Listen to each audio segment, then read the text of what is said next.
Alright guys, it's me, the Tycoon, coming back to you with another review. And I wanted to change up the pace a little bit. Not just from the usual things that we've seen in terms of the blockbuster movies, but I wanted to explore something which was a little bit off the beaten track, which was Joyride, the trip. But Joyride is actually... it's in the same vein like Girl Trip and all the other female-centric movies where, they want to go out there, self-discovery, so on and so forth. And this one's actually quite well done.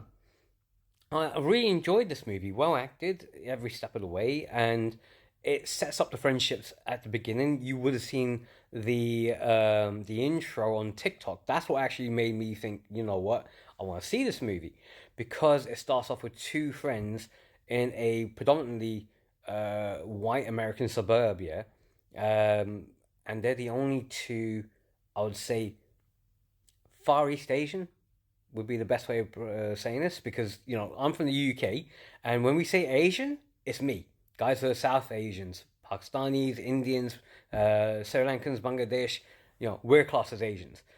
People from China, people from Korea, South Korea, Japan, those kind of areas, Vietnamese, we'll class them as Far East Asians would be the best way of putting it, as opposed to the Americans that class the Far East Asians as Asia. Ronnie Cheng makes his appearance and says that we're the wrong kind of Asians. Yes, so says you. But moving on from that, this movie is actually quite fun to watch, and just a synopsis of it: two friends grow up, and one of them is adopted. She came, she was born in China. She was adopted. The other one has Chinese parents who actually, speak English fluently and all the rest of that kind of stuff, who run a restaurant.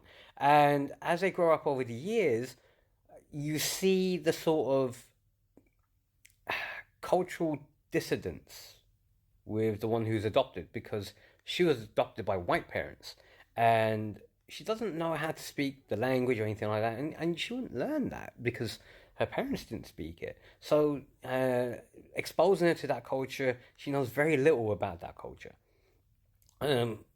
But she has friendship with another Asian girl because they look alike.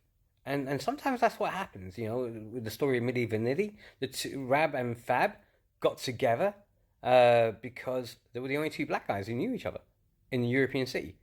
And that's how sometimes things happen. We tend to associate ourselves with people that we look more like, more akin to. And it's quite good because then the relationship grows. And, one of the characters is Aubrey Park. She becomes a top lawyer. But while she was at law school, she also develops another friendship with Stephanie Sue, I think would be the best way of putting it. Her character, who turns out to be a TV actress in mainland China and is doing really well, as well as you bring about this other person who's a bit of an outcast because she likes gaming, she likes K-pop, so on and so forth, and they all go to China basically as like a trip, although for Aubrey Park's character, it's there to close a business deal. And more fun goes along the way, including rivalry for the best friend of Aubrey Park's character between the childhood friend and the college friend, where they even have a slap off, and it's just so funny. And again, there was something else that happens, which is Aubrey Park's character discovers that her mum was in China, and where they are in China, so they go on a road trip for discovery, because Ronnie Cheng, in order to close the deal, wants to see her mum there. And again, there's a Aubrey Park's character is quite relatable to many people who are first generation, grew up in the West, who are a little bit dissident, or even second generation now, because I see it more and more in North America than I have in the UK.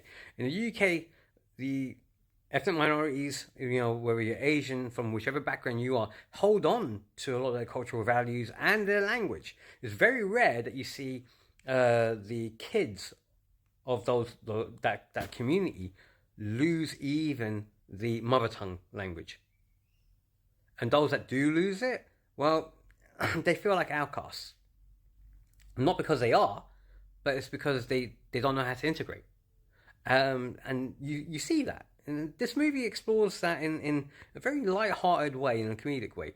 The basketball team scene is actually really hilarious, but I'll let you guys watch that. And so is the K-pop element. This K-pop element is not for kids. I'm going to say that now because it involves a tattoo, which is actually really hilarious. But ultimately, the movie does have heart. And it does have a spiritual friendship, and the girls, have their bust up, and it has this formulaic element to it. They have their bust up, and they get back together, and so on and so forth, and each and every one of them finds their way, and they all become, a group of lifelong friends. I would strongly recommend it. It's on Netflix, and it's an hour and a half. It's fun. It does have its moments, but from anyone from a ethnic background who's born in a certain time and has gone through a bit of discovery, I think it will resonate with those guys a little bit more, and you will enjoy this. You will enjoy the comedy. You will enjoy the cultural clashes. You enjoy a lot of things that go on in this movie. So I would recommend this.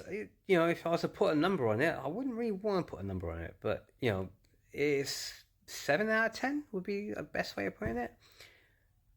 But you let me know in the comments, and as always, whichever platform you're watching this on, give it a like, give it a follow, subscribe, share this video out, and let me know what you think in the comments. If you guys don't know how to do that, then you all need to go back to school. So says the Tycoon.